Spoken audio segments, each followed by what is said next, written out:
नमस्कार। After corona की series में आपका स्वागत है। हम अभी तक 5-4 हमारे गेस्ट से बात कर चुके हैं। हमारा पूरा मकसद ये है कि कोरोना एक बड़ी आपदा है जिसने पूरे संसार को हिलाकर रख दिया है। इसके बाद हमारा नागरिक व्यवहार और नीतियों में क्या परिवर्तन आने चाहिए, ये हमारा कोर विषय है। आज हमारे साथ बात करने के लिए हैं वरिष्ठ पत्रकार निशांत बिसेन जी। निशांत जी, आपका बहुत-बहुत स्वागत है। आज का जो विषय है वो है, क्या कोरोना के बाद मीडिया भी अपना इंटरफेस चेक करेगा और अपनी क्रेडिबिलिटी को बहाल करने के लिए कोई कोशिशें करेगा क्या? न सिर्फ कोरोना के दौरान बल्कि कोरोना से पहले भी मीडिया को लेकर के सवाल खड़े होते रहे हैं। यानी कि ये जो दशक है मीडिया के लिए बहुत भारी पड़ा है। अब मीडिया के साथ कई तरह के चैलेंजेस हैं और कई तरह की चुनौतियां हैं। निशांत जी। मीडिया की विश्वसनीयता बहुत व्यापक विषय है वरुण भाई। और जो सबसे बड़ी बात है, चूंकि आज हमारा संदर्भ कोरोना के बाद की स्थितियों पर है, तो बीते कुछ महीनों की बात करें, खासकर फरवरी और मार्च के बाद, तो वैश्विक रूप से अगर हम देखें तो मीडिया की भूमिका ऐसी रही जब समाज को इसकी सबसे ज्यादा इसका जो भरोसेमंद पिलर है उसकी सबसे ज्यादा जरूरत रही। लेकिन कई मौकों पर हमने देखा कि मीडिया अपने जो बुनियादी सरोकार है उससे कहीं पर भटकता हुआ हमें दिखाई दिया। यकीनी तौर पर आने वाले समय में जब हम देखेंगे कि मीडिया, जब हम सिंहावलोकन करेंगे या हम अतीत की तरफ झांक कर देखेंगे कि मीडिया का बर्ताव कैसा रहा समाज के प्रति, अपने दर्शकों के प्रति, अपने पाठकों के प्रति, तो ये जानना बहुत जरूरी हो जाएगा कि क्या वो अपनी जिम्मेदारियां पूरी तरह से निभाता दिखा। क्या उसने सड़क पर चलते उस व्यक्ति को दिखाया जिसके पेट में निवाला नहीं था, जिसका कदम 500 किलोमीटर दूर कहीं अपना गांव था? क्या उसने उस आदमी की आवाज को सत्ता के गलियारों तक पहुंचाया? क्या, या फिर आप अगर बात करें तो एक बेरोजगार हो चुके किसी युवा की आवाज बनकर मीडिया उभरा? कोई गृहिणी जिसके घर राशन खत्म हो गया, क्या मीडिया उसकी आवाज बना? या बस स्टूडियो की जो कान को तकलीफ देने वाला जो शोर होता है वही मीडिया का कुल हासिल हो गया? ये मैं टीवी मीडिया की एक तरीके से बात कर रहा हूँ, इसमें भी प्रिंट और हम वेब की बात आगे कर सकते हैं, लेकिन ये वो सवाल है। आपने बिल्कुल लाजमी कहा, अपने अपने सवाल में ही बताया कि कोरोना के पहले से भी मीडिया की विश्वसनीयता पर सवाल उठते रहे हैं। और अगर हम भारतीय मीडिया की बात करें तो वैश्विक स्तर पर हम अपनी, ये बहुत शोक का विषय है, बहुत दुख का विषय है कि हम अपनी विश्वसनीयता लगातार गंवा रहे हैं। मैं कोई रिपोर्ट देख रहा था 2018 या 19 की, उसमें विश्वसनीयता के मानकों पर भारत 138वें नंबर पर उसका दिखा रहा था। तो ये एक संकट तो है। एक जो कोरोना एक संकट है, वो उसी के बरक्स एक संकट ये भी है कि हम अपनी विश्वसनीयता को किस तरह बरकरार रख पाते हैं। बहुत से पहलू हैं इसके। एक गरीब या फिर एक विहीन तबके की आवाज बनने की बजाय, ये भी बहुत दुख की बात है कि हमने देखा है कई मौकों पर मीडिया ने मजबूत या फिर सत्ताधीशों की हक में आवाज उठाना ज्यादा मुनासिब समझा है। ऐसा कई मौकों पर हमेशा। ये एक बहुत थोड़ी सी तकलीफ की बात है और हमें इससे निकलने के उपायों पर काम शुरू करना होगा। जिम्मेदार पत्रकारों को जगह देनी होगी। जो नई पौध आ रही है उन्हें ये बताना होगा कि वाकई पत्रकारिता का इतिहास हिंदुस्तान में क्या रहा है। विगत 2 दशकों में जो ह्रास हुआ है, और ये भी बहुत अच्छी बात है कि इसी 1 और 2 दशक में ही हम लोगों का आगमन हुआ है मीडिया में। और इसी दौरान हमने जो सीखा समझा, फिर भी हम ये मान सकते हैं कि इससे पहले वाला दौर गरिमामयी रहा होगा, क्योंकि जैसा हम अपने वरिष्ठों से सुनते आए हैं, ये बहुत ह्रास का दौर है। इससे उबरने के उपायों पर काम करना शुरू करना होगा, अन्यथा हम विश्वसनीयता के उस निम्नतम पायदान पर पहुंच जाएंगे जहां पर फिर उससे उबर पाना थोड़ा मुश्किल। तो निशान, ये बताइए कि ये मसला जो है, समस्या तो सबको समझ में भी आ रही है और लोग उस पर बात भी कर रहे हैं, लेकिन हमें कोरोना क्या अवसर देता है इस बात को एक बार रिव्यू करने का, एक नए तरीके से पत्रकारिता और पत्रकारिता के ढंग तरीके को फिर से एक बार से रीस्ट्रक्चर करने का, किस तरह के हमें क्या स्टेप्स हमें उठाने चाहिए?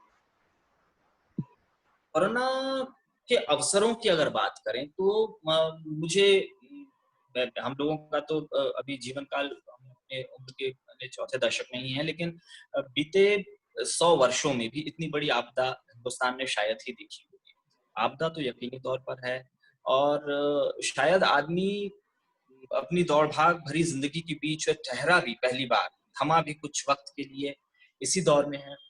तो लोगों ने अपने-अपने बारे में सोचा, जिसकी भी अपने आप से ये शिकायत थी कि उसके पास वक़्त नहीं है, उसके पास वक़्त था, उसने अपनी ज़िंदगी स्पेसिफिक में जो स्पेसिफिक मीडिया के लोगों की बात करेंगे कि मीडिया के पास एक क्या ऐसा अवसर है, एक मौका है कि हम इस बहाने अपने सारे जो हमारी आलोचनाएँ हो रही हैं, जो हमारे सामने तरह-तरह के जो बड़े ऐसे वो आ रहे हैं, जिनसे हमें जवाब देना मुश्किल हो रहा है। क्या ऐसी स्ट्रक्चरिंग हो मीडिया की पैरेलली, माने एकेडमिकली भी हो और ऑपरेशनली भी हो, वो क्या होनी चाहिए? क्या पॉइंट्स होने चाहिए जिन पे रिव्यू हो?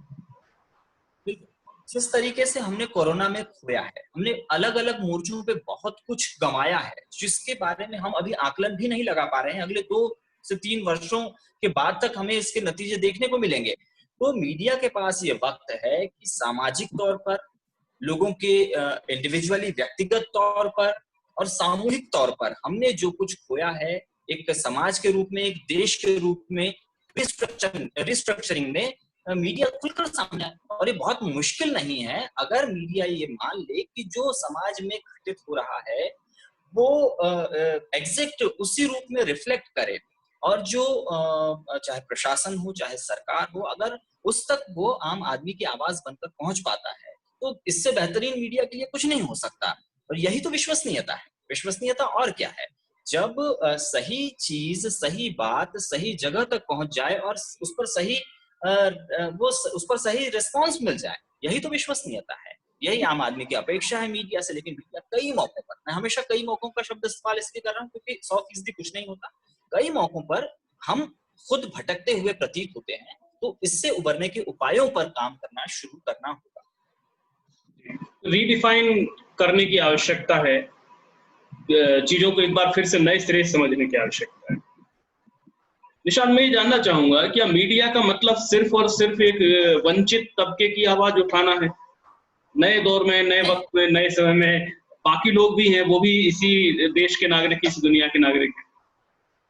हर वो जरूरतमंद, देखिए मीडिया पिलर है। आप हमेशा आप ये मानते हैं कि आप पिलर हैं डेमोक्रेसी के। जब आप डेमोक्रेसी के पिलर हैं तो आप जवाबदेह होंगे हर बात पर।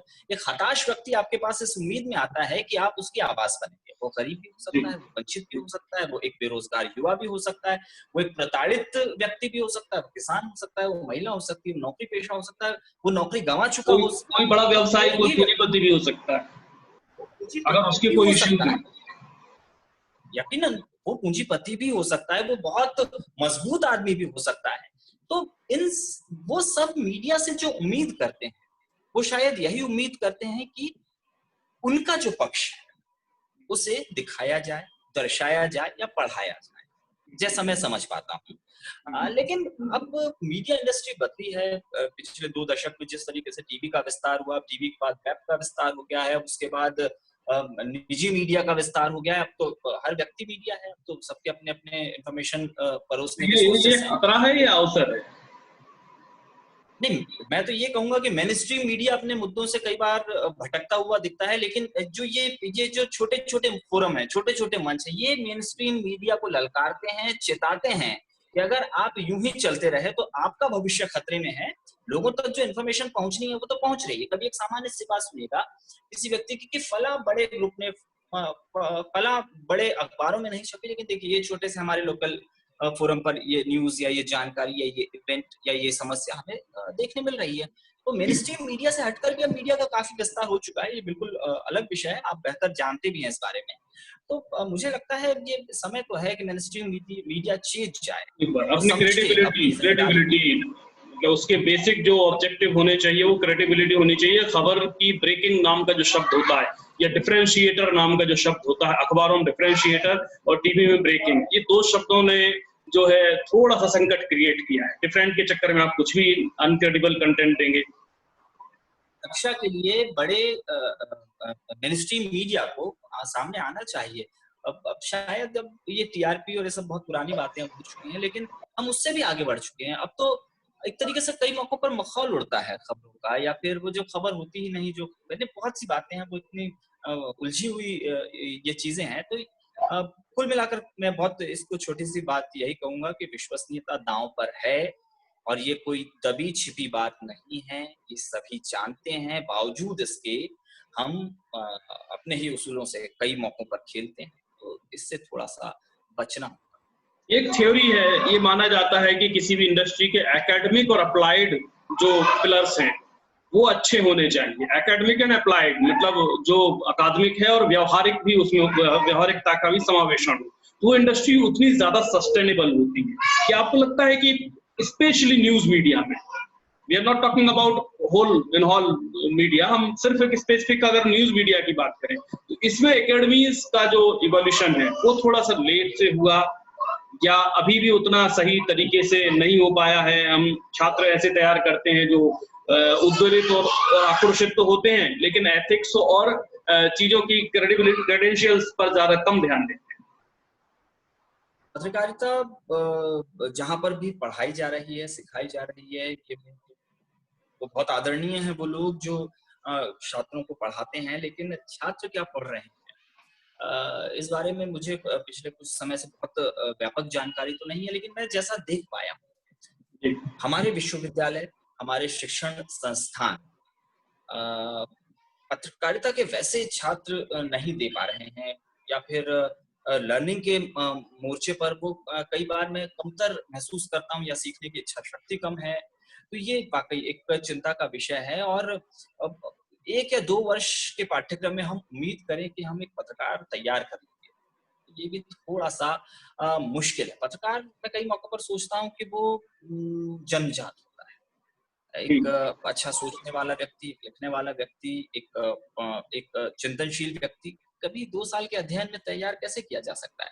वो तो होता है, वो तो जन्म से होता है, वो 8वीं क्लास में भी होता है, वो 10वीं दर्जे में भी होता है, वो 12वीं के दर्जे में भी होता है। हाँ, फिर वो तय करता है कि कब उसे पत्रकार बनना है या कुछ और बनना है। शेपिंग, लेकिन शेपिंग एकेडमीज कर सकती है, कुछ शेपिंग तो कर सकती है ना एकेडमीज। हाँ बिल्कुल बिल्कुल, शेपिंग तो वही होगी, लेकिन शेपिंग के मोर्चे में भी कई बार हम अब भाषा तो खैर बहुत, अब भाषा शायद मायने भी नहीं रखती, मुझे लगता भी नहीं कि उसे कोई बहुत गंभीरता से लेता होगा, खासकर अभी के जैसा टीवी मीडिया है कि भाषा गत महत्ता समझाई जाती होती, लेकिन हाँ, शेपिंग बहुत जरूरी है। पत्रकारिता के एथिक्स बहुत व्यावहारिक तरीके से सिखाए जाने चाहिए, और विद्यार्थियों को ये बताया जाना चाहिए पहले ही दिन से कि वो जिस पेशे को चुनने जा रहे हैं वो महज पेशा नहीं है, वो वाकई बहुत जिम्मेदारीपूर्ण काम है, जो आपके काम से आपको गरिमा भी दिला सकता है, पहचान भी दिला सकता है। अन्यथा फिर एक निराशा है, गहरी निराशा है, और वही निराशा फिर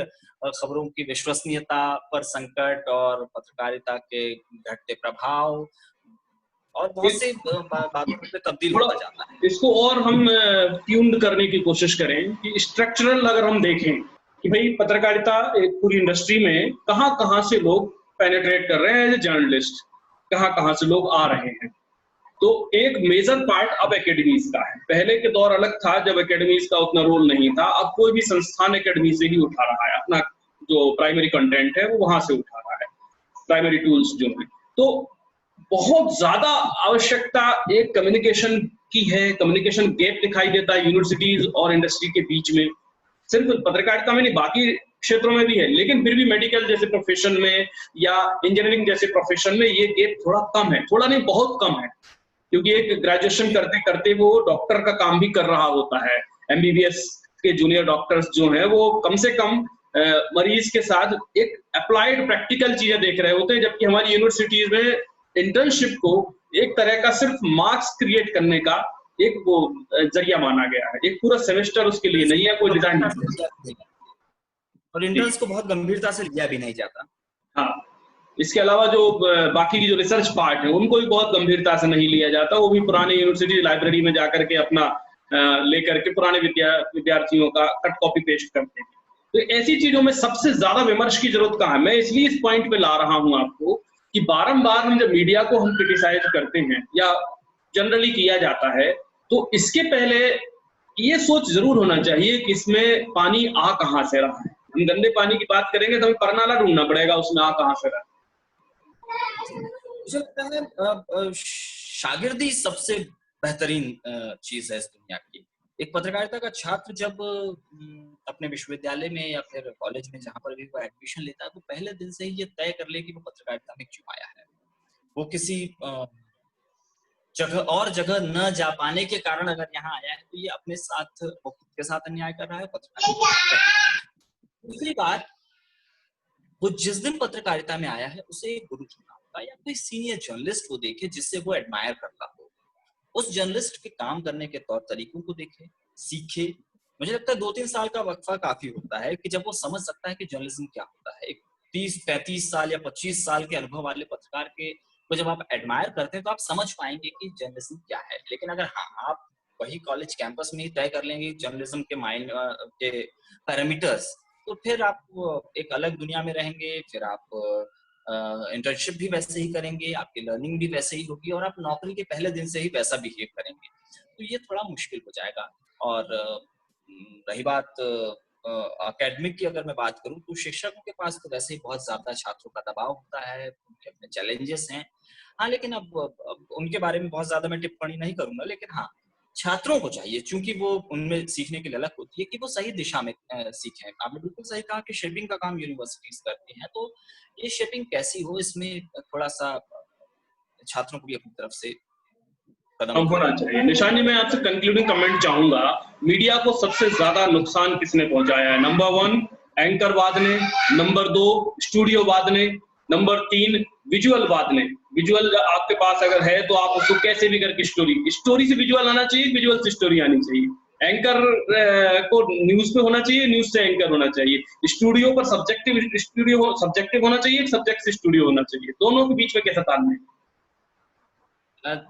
बिल्कुल, ये तीनों जो आपने बात की, तीनों एस्पेक्ट अपनी जगह बिल्कुल सही हैं। और जो एक खालीपन जो पैदा हुआ है, जो टीवी से जो मोह भंग हुआ है लोगों का, वो इसीलिए हुआ है कि खबरों की आपाधापी दिखाने की जल्दी, इसने बहुत हद तक नुकसान पहुंचाया है। आपने पूछा, बिल्कुल विजुअल दिखाने की जल्दी, विजुअल से खबर है या खबर से विजुअल, शायद यही पूछा था आपने। जी जी हाँ, मेरा कहना यह है कि भाई विजुअल हमारे पास अगर आ जाता है डिफरेंट, तो स्टूडियो में जो या हमारे जो प्रोडक्शन, हमारे जो आउटपुट में जो लोग बैठे होते हैं, वो उन्हें लगता है इसको कैसे भी करके कहीं से भी स्टोरी की टांग खींच ली जाए और इसको दिखा दिया जाए।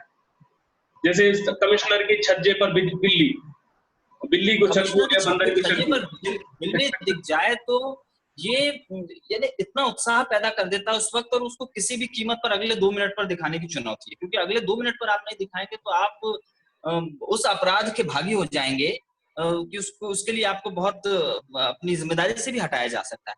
तो आपको दिखाना है, ये बिल्कुल सही है। और टीवी, ये विश्वसनीयता पर संकट की बात जब आती है तो ये बहुत सारे प्रसंग हैं, ये जिम्मेदार हो जाते हैं। बिल्कुल। और मुझे लगता है एंकर, बिल्कुल सही कहा आपने। एक सीखने की जो संस्कृति विकसित हुई है, स्टूडियो की जो सीखने वाली बहसें शुरू हुई हैं, जिनका शायद कोई मकसद नहीं होता, टीआरपी गेन करना उसका उद्देश्य होता है, तो इसने भी बहुत हद तक नुकसान पहुंचाया है। लेकिन ultimately Varun ji, ultimately content जीतता है हमेशा। आप अखबार में लंबे समय से काम कर रहे हैं, आप देखते हैं टीवी में भी बहुत अच्छा कंटेंट कभी नकारा नहीं जाता।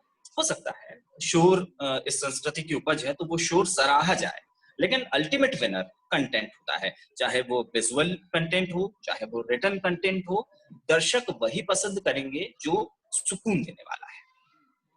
अभी एक नए किस्म के कंटेंट की भी आवश्यकता, अभी मैं अपनी कंपनी के जरिए कुछ रीडर्स के हमारे यहाँ फोकस ग्रुप डिस्कशंस चल रही हैं, तो उसमें एक पॉइंट निकलकर सामने आ रहा है जो मुझे लगा, मेरा अपना उसमें सोच बना कि निशान जी, उसमें कुछ पाठक ऐसे हैं जो अलग किस्म का कंटेंट चाहते हैं। मसलन कि कुछ पाठक को बाजार भाव चाहिए, किसी पाठक को जो है फिल्म के शेड्यूल्स चाहिए डिफरेंट मल्टीप्लेक्सेस के, कुछ पाठक को कुछ एग्जामिनेशंस की इंफॉर्मेशंस चाहिए, कुछ पाठक को अवार्ड्स वगैरह कोई और ऐसी कॉम्पिटिटिव्स के उनको इंफॉर्मेशंस चाहिए, कुछ ऐसे पाठक भी हैं जिनको फैशन फिल्म में क्या चल रहा है वो भी चाहिए। तो एक तरह का ऐसा निकल के आ रहा है वर्क कि मेन स्ट्रीम की जो खबरें हैं, हार्ड लाइन की जो खबरें हैं, वो चाहने वाले बहुत कम हो रहे हैं।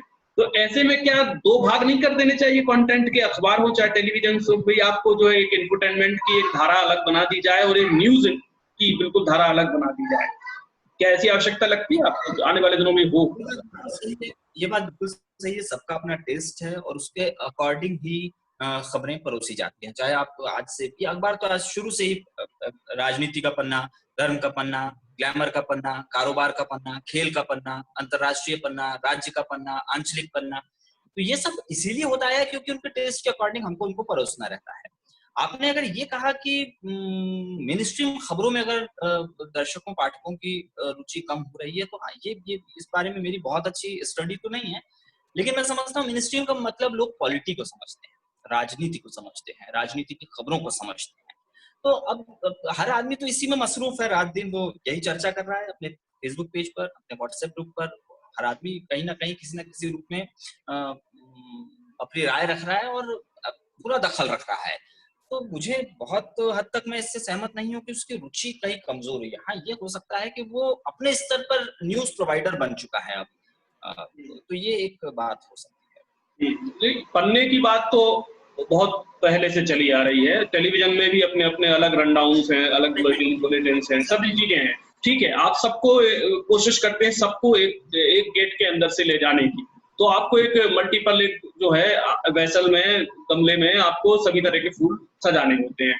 परंतु संकट ये हो रहा है कि वो जो फ्लावर्स हैं उनमें बहुत ज्यादा अपेक्षाएं बढ़ जा रही हैं कि अगर किसी को फीचर कंटेंट चाहिए तो फीचर कंटेंट की अपेक्षा यूं कर रहा है कि आप 1 पेज से 2 पेज कर दीजिए, और वो जर्नलिस्टिक जो पैरामीटर्स है उससे भी नीचे ले जाने की बात हो रही है। अगर सुशांत पर कोई बात हुई है, सुशांत राजपूत सुसाइडल केस पर कोई बात हुई है, तो वो जो व्हाट्सएप वगैरह में जो चीजें देख रहा है नॉन क्रेडिबल, उन चीजों को अखबारों में भी देखना चाहता है, भले ही वो गॉसिप के रूप में क्यों।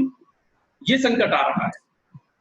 इसकी बहुत बड़ी वजह है वरुण जी कि आदमी को अब रियल टाइम सूचना, एक मैं जो चीज महसूस करता हूँ, क्योंकि मैं बहुत करीब से ट्विटर जैसे प्लेटफॉर्म को फॉलो करता हूँ, तो मैं देखता हूँ वहां जो ट्रेंड्स होते हैं वो आपको रियल टाइम सूचना देते हैं। मैंने देखा कि लगभग 10 दिन से सुशांत सिंह राजपूत ट्रेंड कर रहे हैं, उनसे जुड़ी हर खबर, हर बात, हर टिप्पणी, हर विचार, हर सेकंड रिफ्लेक्ट हो रहा है, लोग उसको पढ़ रहे हैं, मोर एंड मोर।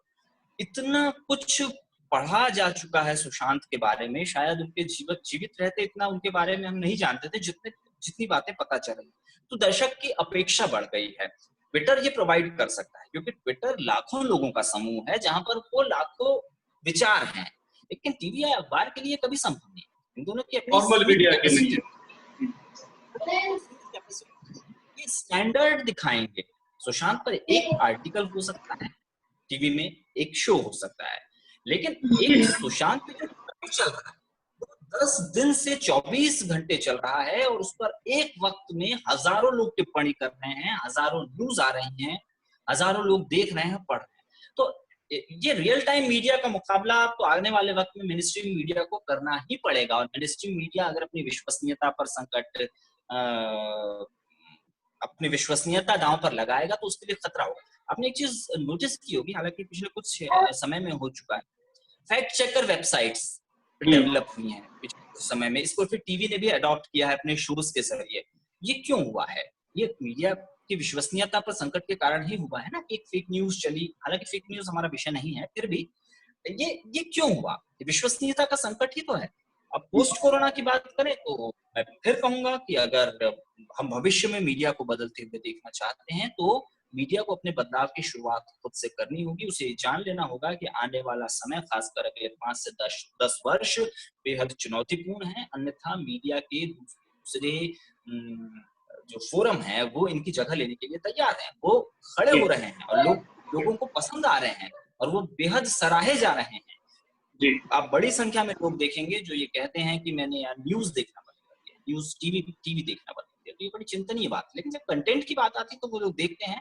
ये उनकी हताशा है, ये एक्चुअल बात नहीं है कि मैंने न्यूज टीवी देखना बंद कर दिया, ये हताशा भरा भाव है। जब आप निराश हो जाते हैं तो आपके पास कहने के लिए कुछ नहीं हो जाता, ये बात है। अब खारिज करने लग जाते हैं चीजें। बहुत बहुत शुक्रिया निशान जी, आपने अच्छी बात करी। कल इसी चैनल पर आप देखना ना भूलिएगा, कल हमारे साथ होंगी देश की बड़ी काउंसलर, करियर काउंसलर। वो बताएंगी कोरोना के बाद के जो नए एवेन्यूज जो मिलेंगे करियर के, उन पर हम क्या बात करें। तो आप अपने सवाल भी तैयार रखिएगा। वर्षा वरवंडकर जी आपको ठीक सुबह 11 बजे इसी चैनल पर फिर होंगे आपके साथ। बहुत बहुत शुक्रिया निशान जी, नमस्कार, धन्यवाद।